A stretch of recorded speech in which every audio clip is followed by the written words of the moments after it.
জানি না, দেখো।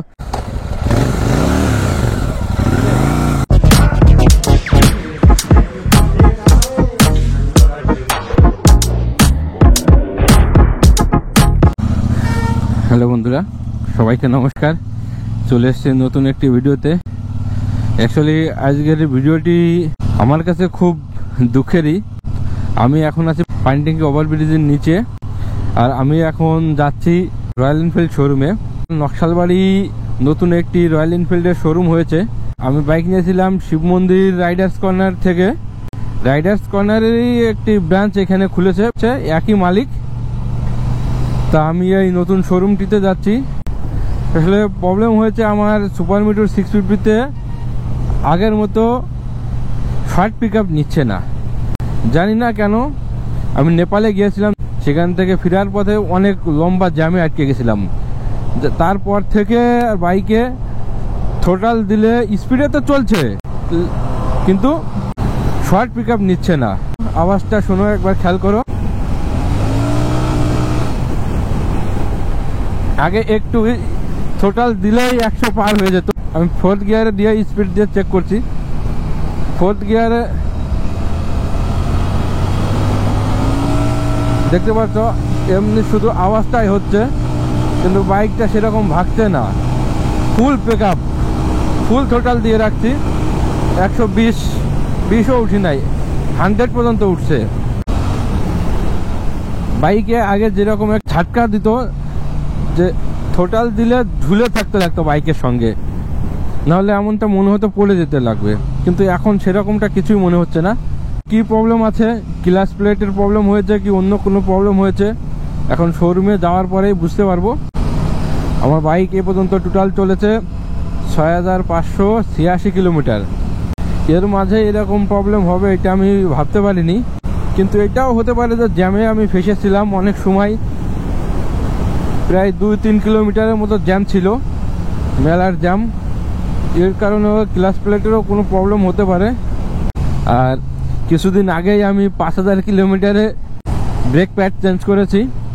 5000 কিলোমিটারে 3000 টাকার ব্রেক প্যাড। তার মানে 30 কিলোমিটার চলতে গেলে 20 টাকার ব্রেক প্যাড লেগেছে।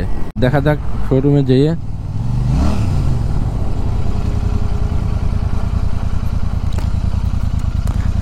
এখানে আসার পরে বোঝা যাবে প্রবলেম হয়েছে না।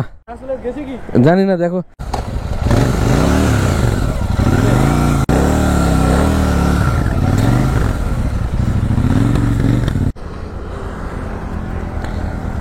কি হয়েছে?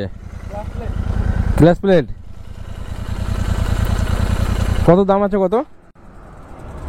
8000 উপরে আছে। হ্যাঁ, 8000 উপরে আছে। এখানে আসে শোরুমে, এখানে তো নাই, সিমুল যাবে, এখন চেঞ্জ করতে লাগবে। তো বন্ধুরা, এই শোরুমে চেক করলাম। চেক করার পরে কোমল দেখলো যে ক্লাচ প্লেটটি খারাপ আছে, জ্বলে গেছে। কিন্তু এই শোরুমে ক্লাচ প্লেট নাই, যার কারণে এখন শিব মন্দিরেই যাচ্ছি। আর ভবেশ দাও ছিল, ভবেশ দাও দেখলো।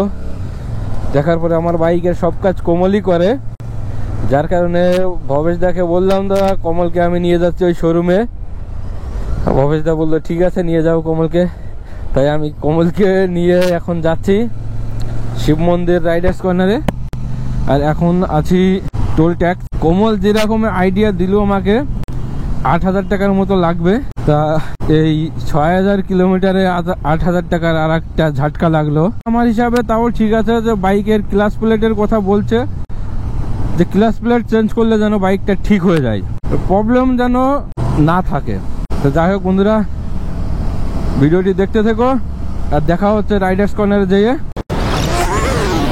तो बंधुरा फाइनली आ गया शिव मंदिर राइडर्स कॉर्नर। देखते हो अभी क्या है। तो बंधुरा बाइकटी शोरूमेर सार्विस सेंटारेर भितर निये चले आसছে। এখন বাইকের ইঞ্জিনটি খুলবে। তো বন্ধুরা ভিডিওটি দেখতে থেকো। পুরো চালাই আসা নাকি? এটা জ্বলবে কি? না না জ্বলবে না, এটা লোহা। ইঞ্জিনের বাইরের কভারটি খোলা হয়ে গেছে। এখন ভিতরে দেখবে যে আসলে ক্লাচ প্লেট কতটা সেটি খারাপ হয়ে গেছে, দেখা যাক।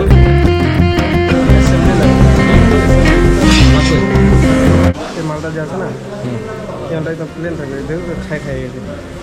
হাত দাও, টাচ করো, এখানটায় টাচ করো, বুঝতে পারো। মাল নাই তো আমাদের। তো বন্ধুরা, যে প্রবলেমের জন্য আমরা নকশালবাড়ি শোরুম থেকে শিব মন্দির শোরুমে আসলাম, কিন্তু এখানে এসেও সেই একই অবস্থা। এখানে বললো যে শুধু ক্লাস প্লেট জ্বললে আমার এটা চেঞ্জ হয়ে যেত, কিন্তু আমার এটা ফুল অ্যাসেম্বলিটাই চেঞ্জ করতে লাগবে। তা এখন শোরুমে নাই, এটা অর্ডার দিতে লাগবে, 1 সপ্তাহ পরে আসবে। আমি জয়দাকে বলছি, জয়দা এসেও দেখছে, দেখে অন্যান্য শোরুমেও খোঁজ নিয়েছে, কিন্তু পাই নাই। কিন্তু যার কারণে আমাকে বললো যে 1 সপ্তাহ পরে আসতে। তা আমি এটা আজকের মতো এটা নিয়েই চলে যাচ্ছি। তো বন্ধুরা, 1 সপ্তাহ পর আমি ফিরে আবার শোরুমে চলে এসেছি আমার বাইক নিয়ে। আর 1 সপ্তাহ আগে যখন আমি আসছিলাম, বাইকটি গ্লাস প্লেট লাগানো হয়নি, যার কারণে আমি পুরানো যে মোবিল এবং অয়েল ফিল্টার ছিল সেগুলো লাগিয়েই চলে গেছিলাম।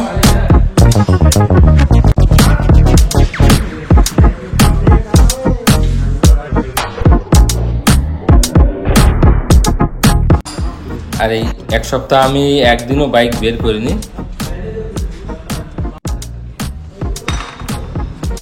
একদম চলে গেছে, গ্রিপ হয়েছে।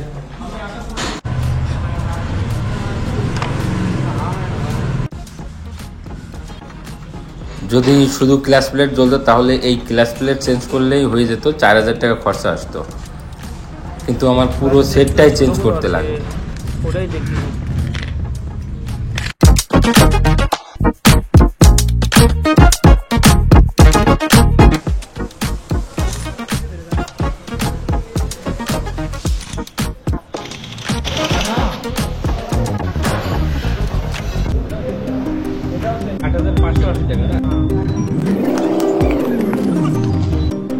তো বন্ধুরা, এটাই হলো class plate full assembly system, আর এটার দাম আছে 8580 টাকা। এগুলো বের করে মিলাই দেখছে। না হলে শুধু এটা চেঞ্জ করলে হয়ে যেত, না হলে শুধু এগুলো চেঞ্জ করলে হবে। এগুলো চেঞ্জ করলে হয়ে যেত শুধু। ঠিক আছে, পুরো পেনিয়ামটাই চেঞ্জ হয়ে যাবে, আর সবগুলো অ্যাসেম্বলি সেটের সঙ্গেই আছে। এখন মিলাই দেখছে যে সবগুলো ঠিক আছে কিনা। তো বন্ধুরা, এখন ফিরে নতুন যে অ্যাসেম্বলিটা আছে ওটাই ইঞ্জিনে ফিট করছে, সবগুলো লাগাচ্ছে। তো বন্ধুরা, ভিডিওটি শেষ পর্যন্ত দেখতে থেকো, আর ভিডিওটি ভালো লাগলে অবশ্যই লাইক, কমেন্ট, শেয়ার এবং চ্যানেলটিতে নতুন হলে অবশ্যই চ্যানেলটি সাবস্ক্রাইব করে দিও। আর বন্ধুরা, ক্লাস প্লেট চেঞ্জ করতে গেলে এর সঙ্গে সঙ্গে আরও অনেক জিনিস চেঞ্জ করতে লাগে, যে শুধুমাত্র 8580 টাকা ক্লাস প্লেটেরই দাম, কিন্তু এর সঙ্গে আরও অনেক জিনিস চেঞ্জ করতে লাগবে। তা কী কী চেঞ্জ হবে বন্ধুরা, ভিডিওটি শেষ পর্যন্ত দেখতে থেকো। অ্যালুমিনিয়াম তো না, অ্যালুমিনিয়ামের দামে 1-200 টাকা তো বের হয়ে যাবে। এখানে বের হবে কিনা? হ্যাঁ, হবে। তো বন্ধুরা, আমার বাইকের ক্লাস প্লেট লাগানো প্রায় শেষের দিকে, আর এখানে দেখো এখনও কত সিরিয়ালে আছে সার্ভিসিংয়ের জন্য বাইকগুলা। আসলে 1 সপ্তাহ আগে যখন আমি আসছিলাম, জয়দাকে বলছিলাম, দাদা যখনই ক্লাস প্লেটটা আসবে আমাকে কল করে ডেকে নিও। আর আজই ক্লাস প্লেটটি এসেছে, আর ক্লাস প্লেট আসার সঙ্গে সঙ্গে জয়দা আমাকে কল করে জানিয়েছে, আর আমি তখনই চলে আসছি। না, 490 হয়ে যাবে। 490 আগে 450 টাকা ছিল। 450 ছিল।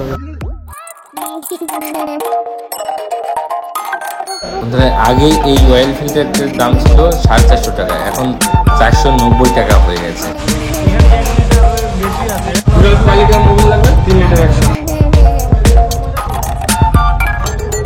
আমার বাইকের প্রায় সব কাজ শেষের দিকে, এখন ইঞ্জিন অয়েল ঢালছে, আর কোমল এখন বাইকটি নামাচ্ছে। নামানোর পরে কোমল টেস্ট ড্রাইভে যাবে, বাইকটি চালিয়ে দেখে আসবে যে বাইক সব কিছু ঠিক আছে কিনা। তো বন্ধুরা, এখন ক্যাশ কাউন্টারে যাওয়া যাক। 11,604 টাকা। 11,604 কোনটা কয় টাকা? ক্লাচ প্লেটটা তোমার বাইকের আছে 8,580 টাকা। ক্লাচ প্লেট চেঞ্জ করলে মোবিলটাও চেঞ্জ করা যায়। তো মোবিলের দাম আছে তোমার গাড়ি 2012 টাকা, আর মোবিল ফিল্টার 490 টাকা। ক্লাচ প্লেটের যে লেবার চার্জটা ওটা 522। লেবার চার্জ কয় টাকা? 522। সার্ভিসিং এর সময় যদি আমি এটা করতাম তাহলে এটা অ্যাডিশনাল লেবার হিসেবে চার্জ লাগবে। এটা চার্জ লাগবে। টোটাল কয় টাকা হলো? 11,604। Gate pass. তো বন্ধুরা দেখতেই পেলে যে আমার বাইকে টোটাল খরচা আসছে 11,660 টাকা। তো তোমাদের কার কার এরকম এত অল্প সময়ে ক্লাস প্লেট চেঞ্জ করতে লাগছে কমেন্টে আমাকে অবশ্যই জানিও। তো বন্ধুরা আজকের ভিডিও এখানেই শেষ করছি।